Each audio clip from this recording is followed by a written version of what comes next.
Welcome to Cohesive Friendship Unit. I'm Chris. I'm with Brian, What's going on? Jeremy, Yo, what's up? and Jake. Hey guys. And guys, it is our second annual game of the year. We made it. Somehow. Damn. Yeah, I know, right? Whack. But real quick, let us know what your game of the year is, please. If you like this video, please throw us a like. If you love us, sub us. That sub enters you for a chance to win some Steam codes. You can check that out on our homepage. All you have to do is sub. We're 3 subs away from our next Steam code. So, guys, real quick, there's going to be 3 questions that I'm going to ask all of us, and we can talk as needed. 1, what are some games that you missed that you wanted to play so that, you know, people kind of understand where you're coming from if you don't say God of War and you didn't play God of War. So that's what that's for. Number 2, what is your favorite game that you played this year, period? And number 3, what is your favorite 2018 game that you played, if you have one? If you don't, that's totally fine. Alright, as I said, what are some games that y'all missed? What are some games that you wish you got to take a stab at? Jake, you have a solid list. Yeah, obviously Red Dead and God of War are 2 because those are fantastic games. I think that's the only thing people talked about at the Game Awards. So, What's the last and then one? also No, I'm kidding. also a couple others. I have Return of the Obra Dinn, which won a category in the Game Awards, and it looks very interesting. I would recommend checking that out if you haven't seen it already. But also a couple other small ones like Thronebreaker looks very good, and Mutant Year Zero also looks great, and those both came out recently. All right, sweet. Yeah, I mean, I'll just say I was actually pretty lucky this year. I got to play basically every game that I wanted and more, with a few select exceptions that I plan on playing early in 2019, which is awesome. So I'm very fortunate this year. But I did miss out on Celeste, which I wasn't too hot into until everybody just basically gushed over it nonstop. So now I feel like I kind of have to at least check it out, and it's very affordable. Monster Hunter.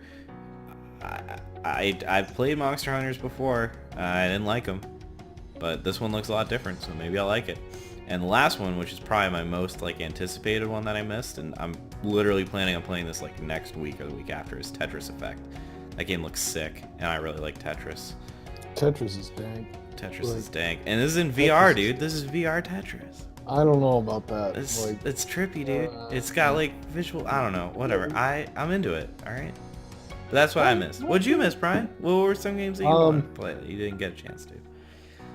Well, I would say Red Dead, but I played that for 10 minutes, so you know, that was. That doesn't count. I guess I can't really say that. No, you can say it. I don't really engage that much in the gamosphere, so to speak, mainly because I'm broke. But you know, I don't know. There were a couple. Hold on, let me take a look here. There was one that I was looking at the other day that I really wanted to buy. If it went on sale. Hold on, give me 2 seconds. But right. It's gonna be some stupid shit. It's gonna be some stupid. Planet Coaster? No, it is called Wrecklist. Okay. Wreckfest, which is it's a soft body physics demolition derby type thing. That actually sounds pretty cool. I think stuff like that's really interesting. Where it models realistic damage to vehicles and the components inside of them, because I'm a fucking engineer and I'm a nerd, and that's what I enjoy. But other than that's $45 and I don't have that, so I'm not playing that game for a while. Very valid. Maybe Steam summer winter sale. Maybe. Jeremy, what'd you miss out on? The only new release that I didn't get to play or don't plan on playing in the near future, Smash, I hope to get Next week, soon. you'll play. Yeah. With us. Yeah. Be sick. Well, Yeah, exactly. I've also, and then I also dipped into Red Dead a little bit. But the only game that I feel like I really missed out on that I have the capability to get is Spyro Reignited. I think I'm pretty on the record as a Spyro fan. It was probably my #1 most played PS1 game when I was growing up, and I've come back to it quite a few times since. So meant to check that out. Never did. Hopefully will soon. Okay. All right. Jay, I think you would have liked Thronebreaker. It's a Witcher game, but it's a card game. Oh yeah, I've seen that. I would fucking, I play a lot of fucking Gwent in The Witcher 3, so I'm sure I would enjoy it. It's tagged story rich, so you know that it's up his alley. It's a I do like story-rich card. story-rich games. Lit fam. I'll add that to the list too. All Add the to the leaves on list. Steam tagged as All story right. rich. Let's get into the meat and potatoes here. We're gonna do overall game of the year, and then if you want, you can carry it right into game of the year for 2018 specifically, if it's relevant. Obviously, if we don't have a game that we thought super much stood out that came out in 2018, you don't have to say anything for that category.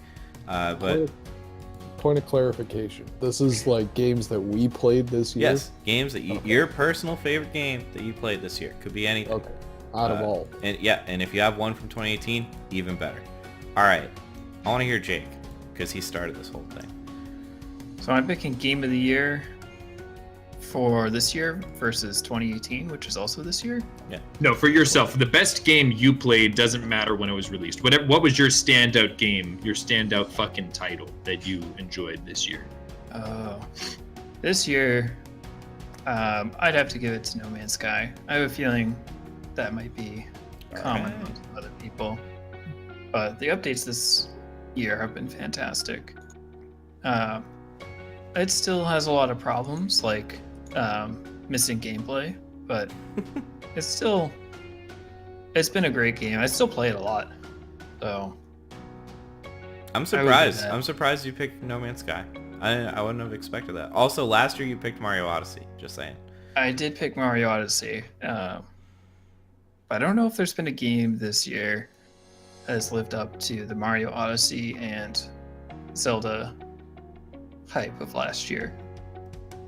I'm trying to look through my Steam library, but I don't see anything. What were you expecting, Chris? I don't know. I don't know. Honestly, it could have been Rocket League for all I know. Rocket League's been pretty fantastic too, I must say. All right. Fair enough. I guess I'll give it a spin. For me, also just super quick preface. Carly, my girlfriend, she's been on a few of these videos. She was adamant. She asked me, "What's your game of the year?" I told her. She was like, "Wrong. That's completely wrong. That is incorrect." And she said her favorite game of the year is Red Dead Redemption 2. And she said, she went as far as to say as that is the best game of the decade. And she said that might be the best game ever. So Carly really liked Red Dead. She said it blows Zelda Breath of the Wild out of the water. And she said it is literally the best game that she can remember. So there you go. Yeah, but it looks like She might not be correct about that. Carly. It's kind of a movie that you can play. Like it, So yeah, Carly's super adamant about Red Dead. Anyways, for me, going into it, which I think a lot of people who played the big AAAs are going to agree, it was between Smash, God of War, and Red Dead Redemption 2. And what I'll say, just right off the bat, is all three of them are system sellers. If you are kind of in the market for a PS4, God of War is a reason to buy a PS4. If you're in the market for a Switch, Smash is a huge reason to buy a Switch. If you are in the market for a console, Red Dead totally fits that purpose. No, it does. I mean, Red I Dead. already know what he's gonna say. Yeah, I think we all do. No, well, no. I don't know. I don't know if you guys do. What's the only game that'll make you J in your P's? Name talks for Nintendo. But no, I had a lot of discussions with Carly, and I am gonna give it to Red Dead. Ooh, Yeah, surprise. Ooh. I was gonna say Smash, and I'll There it just is. quickly Yeah. kind of say what whittled me down. First, and foremost, Red Dead is not perfect. It has problems. It has gameplay problems specifically. The rest, gameplay is its weakest point. It is one of the best stories in games, if not the best, and it's one of those few that holds up to like the best TV shows and the best movies and the best books. It's like one of those very rare things in video games. For a video game, it's one of the best. But it does have gameplay problems. Smash has amazing gameplay. I'm going to be playing more Smash hour-wise than Red Dead. I'm going to be playing that for years to come. I'm going to be playing it competitively, casually, all the time. That game is amazing. That being said, in a world, I think a lot of the fun in Smash comes from the competition and playing with actual other people. If there was a world where I was only playing Smash alone with CPUs, or if the people I were playing with were the equivalent of CPUs, they were robots, you're not going to laugh with them, I would pick Red Dead, basically. Red Dead's like high art, Smash is like super cool soccer. I don't know. It's apples and oranges, but that's where I'm at. I'm gonna go with Red Dead. So, duh. It's kind of interesting. Yeah, That's a twist. I literally spent like Interesting. all week thinking about this. It really You did tear me up. agonizing? I really did. And I was excited to do this video, and I thought I had Smash all planned out, and I made a point to grind through the end of Red Dead, to like push through and like get it done by this video so I could definitively have an answer, because I was like, I've seen it all, but I've missed like the last ending. No, I got it. I gotta say Red Dead. So that's me. Damn. Red Dead. Cool. So what about you, Jeremy? What's your game? I'm trying to think of what I've even played this year. Played a lot of Rocket League. Played a lot of fucking No Man's Sky. Played BioShock 2. That was great. A lot of PUBG. No, don't remind me. Okay. We were talking about those That dark was days. tapering off the beginning of It this was, year. it was. Getting back. Continued to play a lot of Civ 5, which is excellent. Played a lot of GTA 5, which was excellent until it got boring. But at the end of the day, at the end of the fucking day, I gotta give it up to the fucking Witcher 3, which is fucking ridiculous. This shit has been fucking me up for like 2 months ish.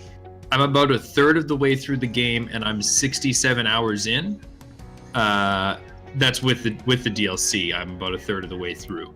The story, the overall story is good, but like there's so much fucking story packed into like every nook and cranny of the game. Like small events, like you'll be walking down the street.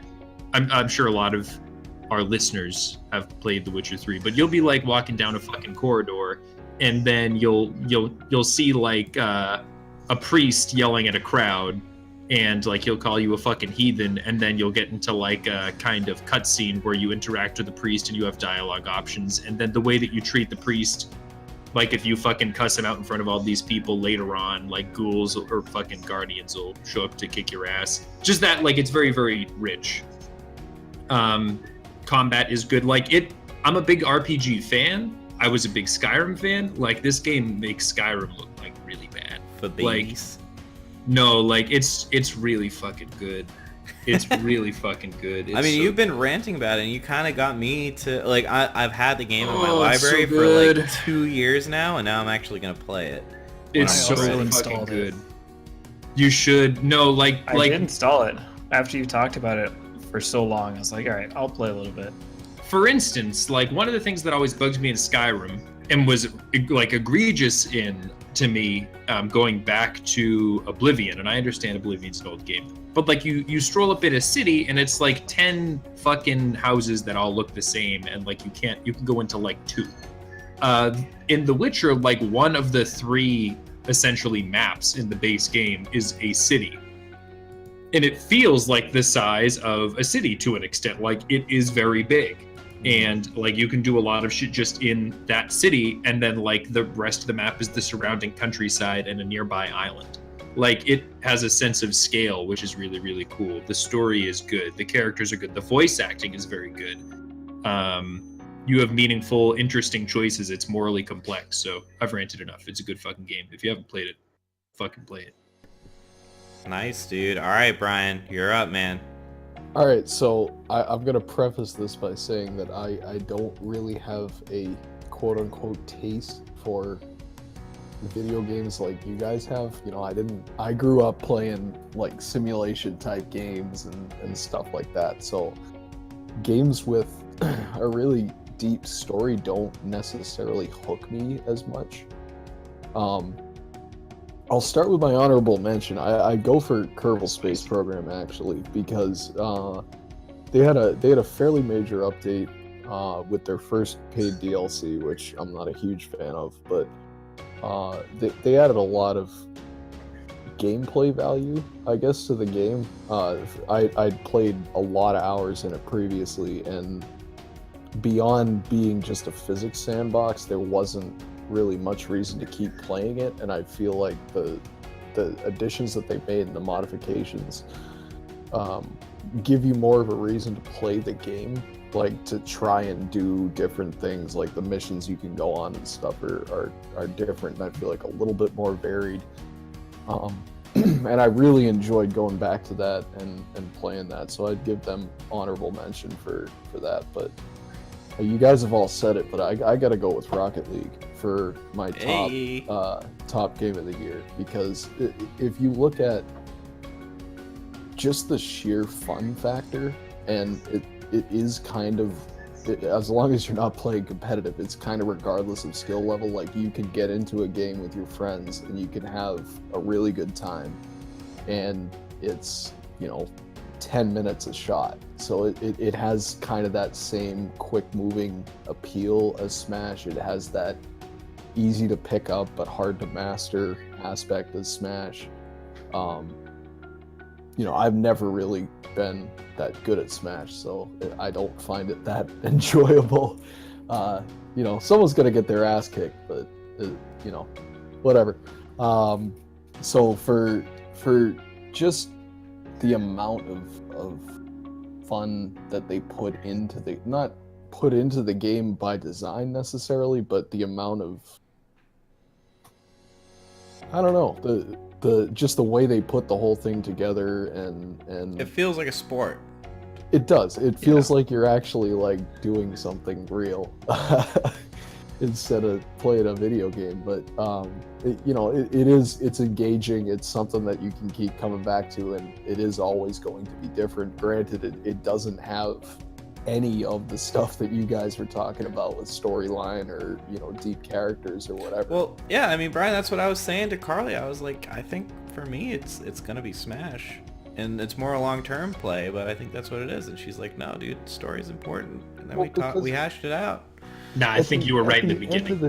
At the end of the day, what makes something like Pac-Man or those the original Donkey Kong, or like those Galaga, those old arcade cabinets and stuff, what makes that enduring is the gameplay. It's not the story. Right. You just pick it up and you play it, and it's different. Because you don't know the Galaga lore. Well, but that's the point. There is no lore. There is nothing more to it than the game, and it is kind of like Rocket League is essentially a video game. It's not a story. It's not like a movie and a video game rolled into one. It's just a video game. Yeah. And I don't know. I kind of like that. Yeah, it does feel like a sport, like you were saying. The soundtrack and everything. Oh, the about it, just soundtrack. like- Yeah, like just the whole package, the presentation, like the whole thing. It just works. It does. I have to Agreed. change mine. I'll be quick because I know I already went, but I had some time to think. I was unprepared when you came to me. I know that this was the plan all along, but I was unprepared. I have to change mine to Warhammer Vermintide 2. There you go. That's Fuck, a Jake That answer. dude. Yeah, that's a Jake okay. answer. Yeah, that's what I was expecting. Yeah, that Because I've been sounds playing more No up Man's your Sky so alley. much recently, I was like, oh, that's... But no, Warhammer Vermintide 2. And, I mean, I'm a huge fan of the Warhammer lore as it is. That kind of like dark fantasy. I mean, I love Dark Souls and that whole series. And I've mentioned this many times on the podcast before, but I love games that are able to tie in the environment and the aesthetics of the game, like Dark Souls, like Oblivion. I think Warhammer gets that perfect. The environments are beautiful, the maps are well made, and the whole feel just, it feels like Warhammer. So, and it's fun as fuck. Nice. That's mine. All right, yeah, That's a good choice. that sounds more like it. And hey, real quick before we carry on, it could be that next year my favorite game is Smash. Like it, you know, I wouldn't be surprised. All right, but let's keep going. Obviously, my game came out in 2018, so I'm down with Red Dead. I think Jake's game also came out in early 2018, so I think he's sticking with Vermintide. Do Brian or Jeremy, do you guys have like a shout out for a 2018 game, or are you good where you stand? The Geralt DLC in Monster Hunter World and in Soul Calibur 6. All right, sounds good. I mean, if you consider Next an update, I would, or like I would. a separate game, I'd I go would with consider it. it. Yeah. I'd go with that. I mean, They relaunched it physically, so yeah. right. So yeah. I'm not saying that it's like it has enough problems with the multiplayer, especially, and the engagement with it, that I wouldn't say it's the best game that I played all year. It's probably a pretty close second, you know, but I don't want to repeat. No Man's Sky, No Man's Sky. It's a pretty fucking great game. But yeah, I don't know. I like that they're trying. You know, they're showing that they're not just in it for the huge gobs of cash, and they're actually trying to make something that's decent and engaging. All right. I They think hadn't Brian put has out, the you know, most if they rated. hadn't, if it had just been Next and not all of the subsequent updates, I don't know that I would say this. But Mhm. Fair, and yeah, I mean, like we brought it up a few times tonight, but like Jake, you have 98 hours on record in No Man's Sky. I have like 70 something. Brian has over 100. Jeremy has in the 30s. Like, No, I have like 70, dude. oh yeah, I I've mean, got 103, bro. So yeah, yeah, we We got a lot.